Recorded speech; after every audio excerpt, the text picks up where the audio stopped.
think we finally got it hooked up.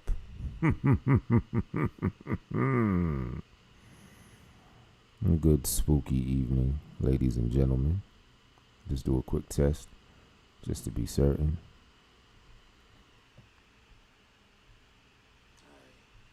There we go.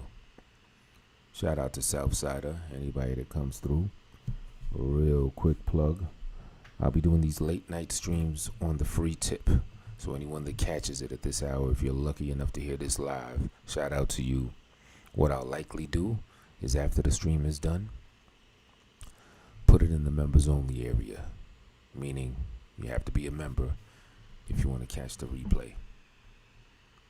Maybe. I'm still working on it, but I do have membership subscription services now from the $2, $5, and the $10 pack. Do not get anything above that, like a 25 or 50, because I'm not sure what or if I'm going to do anything with that. So I don't want to, jerk anybody. But anyway, ladies and gentlemen, crazies and mental friends, welcome to the live scary story reading. Now we've got 3 selections that again I pre-picked out for y'all. So we're just gonna get right into them.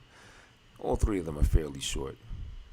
One's real short, the second's fairly short, and the third is also real short. So we're gonna start with first, the short one. It's called Why I Don't Get Up to Use the Bathroom at Night.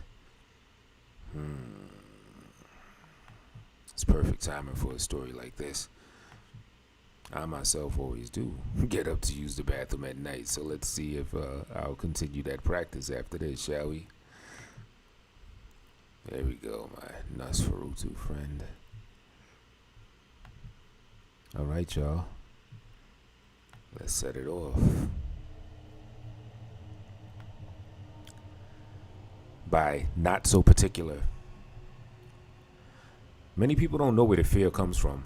The one that strikes cold when you're getting out of the bed for the bathroom or for a drink of water. Children and adults alike, they know this feeling. Adults being more likely to ignore it and to get a glass of water or to see the bathroom. But children are more intuitive. They couldn't tell you why or what was waiting for them if they got out of bed in the middle of the night, but they would be adamant in their fear. Well, most children anyway. I must have been 4 years old. I slept down the hallway from my parents with the bathroom being in between our rooms. My mom typically left the hall light on for me, and I would leave my door cracked open as I was afraid of the dark, and I would often wake up to use the bathroom. The one night she decided to turn off the light was a mistake. I was awoken from sleep with the sensation to use the bathroom. As my eyes opened, I noticed it was strangely dark. I was used to the light being on, only to see darkness now sent a chill down my spine. But I really had to use the bathroom.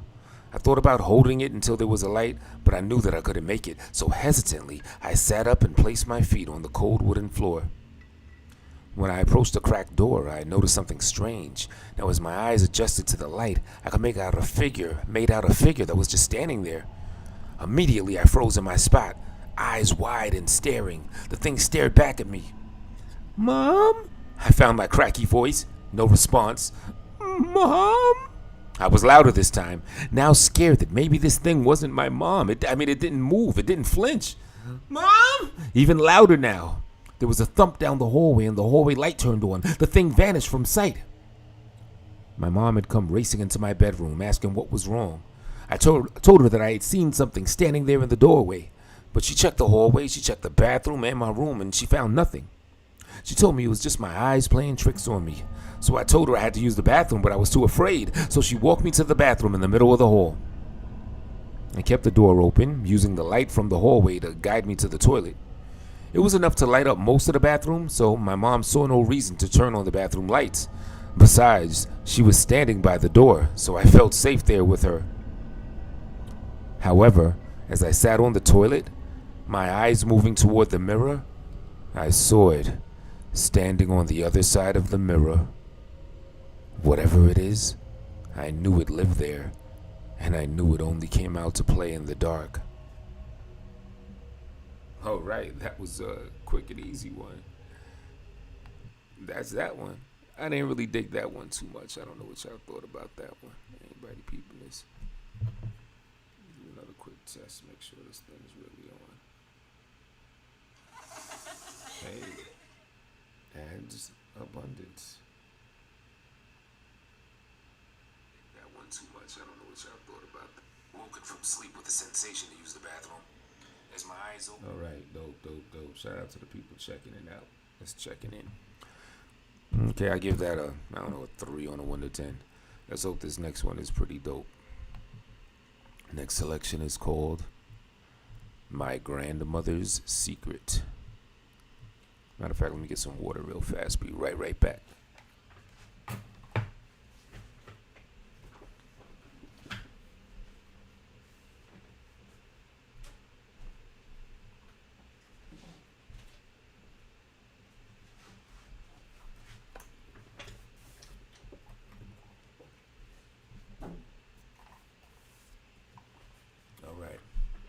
Now we've got My Grandmother's Secret, written by Your Girl Tuesday. Get our music queued back up. I'm not sure how long I have until grandmother gets back, so please bear with me if this comes out rushed. I need to tell someone, anyone, what's been going on in this house, how my life changed after learning my grandmother's secret, and the harrowing events that happened after. Now, I don't want to relive it. It's way too awful of a story, but I need to get it out of my head. I need to get it off my chest, and I have no one else to talk about this. The problem is, how do I start? I guess like everything else, I'll just have to start from the beginning. The very beginning. My name is Tuesday, though I was born on a Sunday afternoon. It was a difficult labor, I was told, and my mother didn't make it. But before she passed, she let out one word. Tuesday. The nurses figured it was what she wanted, the name of her little girl to be, so out of respect, the name had stayed. I grew up with grandmother. She's a stern-looking woman with a very long neck. She never spoke of my mother, or my father for that matter. In fact, the only time I ever brought up the subject was when I was around the age of 5. It was career day in our class, and Johnny's dad came in to speak. He showed up in Dr. Scrubs, which to me they looked like blue sheets sewn together, and gave all the children lollipops. At the time, this confused me. I didn't know what lollipops had to do with being a doctor.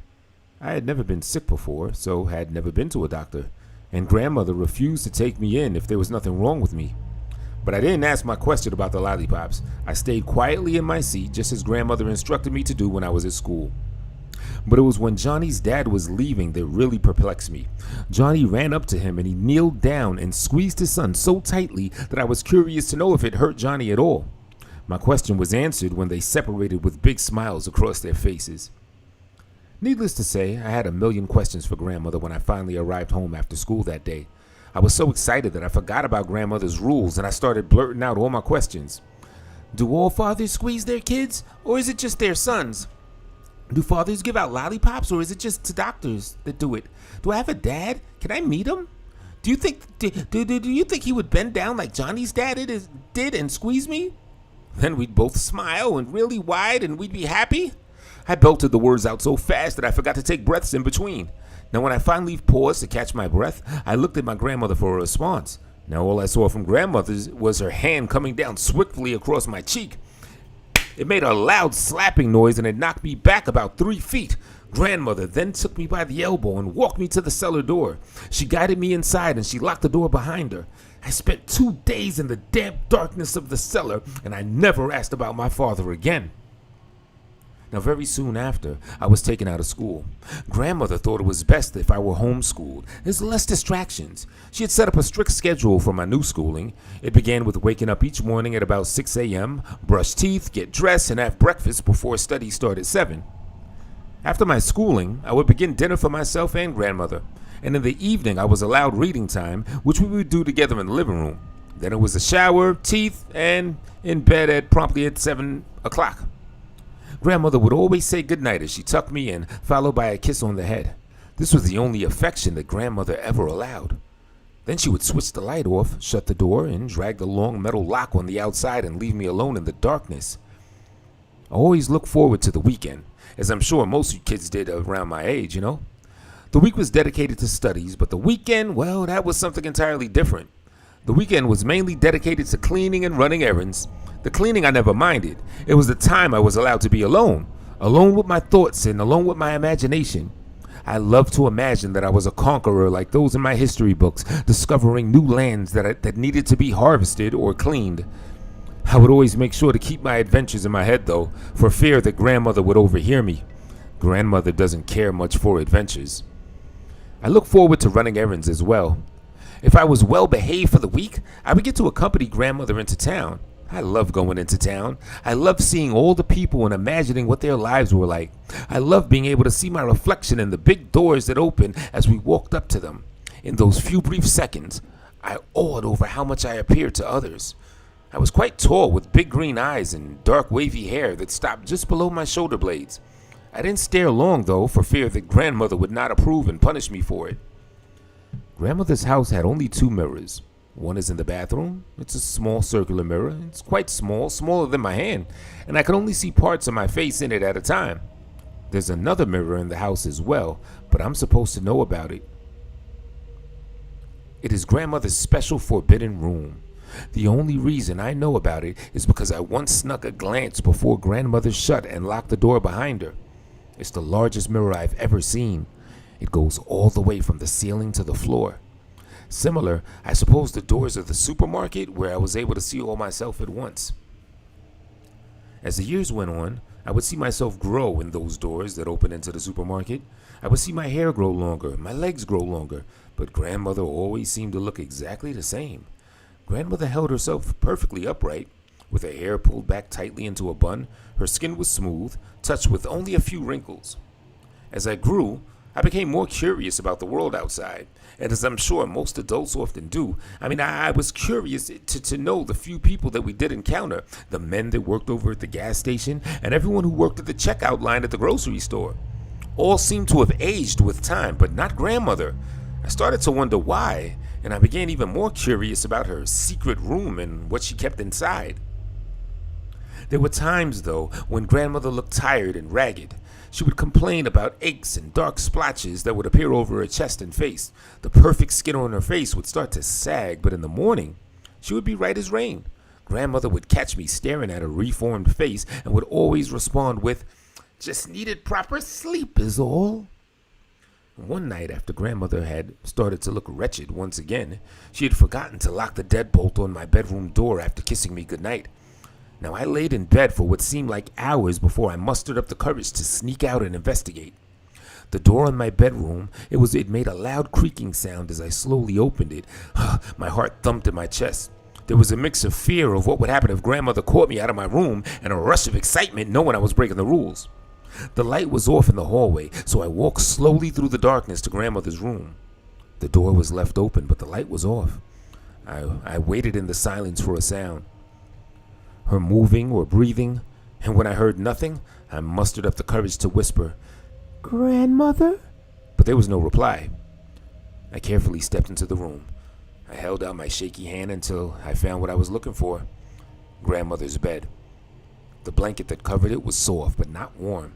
I patted it around lightly until I realized the grandmother's bed was unoccupied. I delicately walked down the long hall to the front of the house. She wasn't in the living room or the kitchen, so I pulled back the curtains that covered the large window and peered out into the night. Grandmother's car was not in the driveway. I glanced as far as I could down the street, and my face was pressed hard against the cold glass. The road was quiet and still, except for the soft fluttering of the moths that circled the streetlight. So I closed the curtains and I walked over to the door of the cellar. Grandmother never went into the cellar. She just set me down there when I would be misbehave or if I had broken a rule. I switched on the light and I walked down the wooden steps to the cellar floor. The concrete was cold on my bare feet, so I looked around and everything was exactly the same as it was the last time I spent a few nights down there. There was an old metal bed frame in the corner of the room with a thin, decrepit mattress on top. There were no sheets, no pillows, just a ratty green blanket that I would wrap myself in. Now, next to the bed was an old lamp and an old rug that was sometimes more comfortable than the bed. So I went over and I pulled at the corner of the rug, lifting up tactfully, and folded it over so I could marvel at what lay beneath. Now, hidden underneath the rug were all of the drawings that I would do every time I was locked in the cellar. I was lucky enough to sneak in and hide some pencils and colored pencils when grandmother wasn't looking once, as well as the book under the pillow and the snack bars taped to the back of the metal bed frame. This place of punishment transformed from that day, and it became my sanctuary, and under the rug lay my masterpiece. Mountains loomed over crystal cities and green rivers, buildings I remembered from my history books, places that I so longed to visit one day. I methodically placed the rug back on top, making sure not to smudge the world that I had created, and I went back up the stairs. Grandmother was definitely gone, but where, I wondered, and why would she leave me alone? I walked down the hallway back to my bedroom door. I stopped outside of my door and I stared down the very end of the hallway to the door of grandmother's special room. It was off limits, but I was curious to know what grandmother was hiding behind there. So I walked over to the door. There was no way that grandmother would leave this unlocked, I told myself, almost hoping for it. I placed my hand on the large brown doorknob and turned it slowly. Click! The door opened. Shit! Grandmother just pulled into the driveway. I'll tell you what I found behind the door as soon as I can return and finish my story. Until then...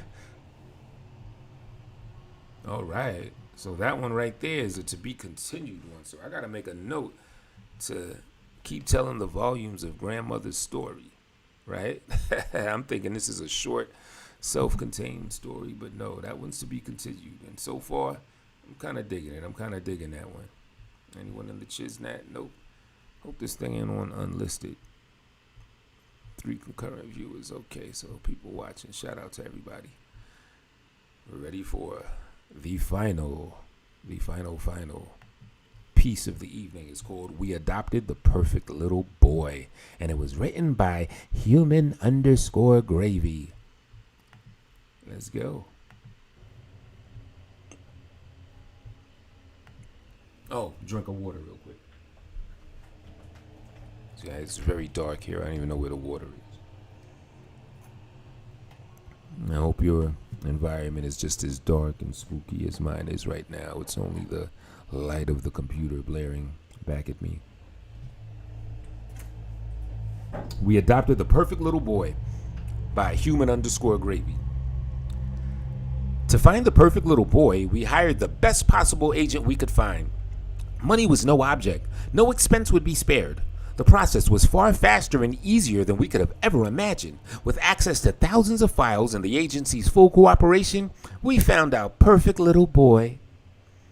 Andres was everything we could have possibly hoped for and needed. He was a beautiful boy, the perfect height and weight, and in excellent health. According to the orphanage files, the poor boy had been dropped off at a police station as a newborn, and no one ever came forward to claim him. He'd been a ward of the state ever since. With no ties to his previous life, no family to possibly can't claim him and stir up trouble, my husband and I immediately told the agency that we would take him. We flew across the world for the perfect little boy, but we needed it in our lives. Now, upon arriving at the orphanage, the nuns showed us a lively little boy kicking around a soccer ball with the rest of the orphans. I held back tears watching him laugh and play. The nun called him over and introduced us. Andre was every bit as beautiful and lively as his photograph showed. Sun-kissed skin, dark brown hair. It almost made me cry when I saw him. He was so shy, but soon warmed up to us. The language barrier made conversation difficult, but I'd studied Spanish at Dartmouth and I could communicate the basics. It mattered not, as Andre soon came to love us and we came to love him. We gave in to his every want and desire. We took him to the zoo, theme parks, and toy stores where he could run around to his heart's desire and choose whatever toys and trinkets he wanted. He loved to eat junk food and watch hours of television until he fell asleep in the hotel bed. Our perfect little boy deserved everything the world had to offer, and we provided these with smiles on our faces. When the day came, our perfect little boy asked for a soda. He didn't notice when my husband added a special ingredient to the mix. Within minutes, Andre was asleep.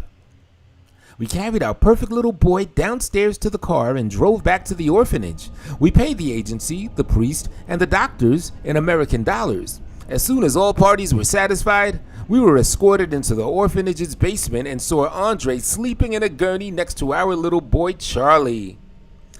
Seeing them together filled my heart with sadness for Andre, but hope for the future of our little Charlie. Since being diagnosed, Charlie has worried about dying obsessively.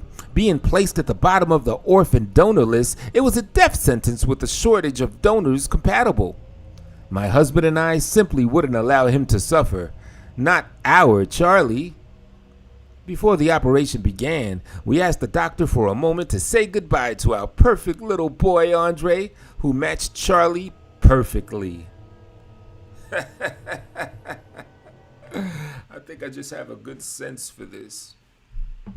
The title, maybe the first line, I just knew to read this in total creeped out, happy gal, because I guess it's a female who I was reading from the perspective of, female perspective. Like I just got the sense of how this story was from jump. You know what I mean? It was going to be one of those creepy, permanent smile on their face while they're talking, telling the story type joints. And sure enough, I hit it on the nail. I like that one. You know what I mean? Little organ, little organ transferage is, good for the spark, I always say. So those are our 3 selections for the night. You know what I'm saying? Anybody that peeped this, I hope y'all enjoyed it. Mitty in the building. What's up, right? That shit was crazy. All right. So, once again, I got the members section now. $2, $5, $10. If you want to be a member, don't get anything above that yet because I don't know what or if I'm doing at $25 and $50 members. $2 members, $5 members, and $10 members. Each member gets a freestyle about whatever they want at least once a month. You know what I'm saying? And $2 members get a 2-minute one, a 5-minute, $10 members a month, you get your 10-minute freestyle once a month. And also, you're going to get way more of these short story readings that are only going to be available to members. As I said a few times, what I'm thinking of doing is when I do these live joints like I'm doing right now, if you're catching this live, it'll be available for everyone. And then after it's done, the playback can only be available to the members. You know what I mean? I think that's a pretty dope idea, as well as doing other members-only story reading type stuff. You know what I mean? I'm going to work it out. I'm a creative person. I'll get some fly stuff for that members-only section. So, yeah, Southsider, Mitty. You know what I'm saying? Good looking for coming through. Catch y'all sooner than later. You already know.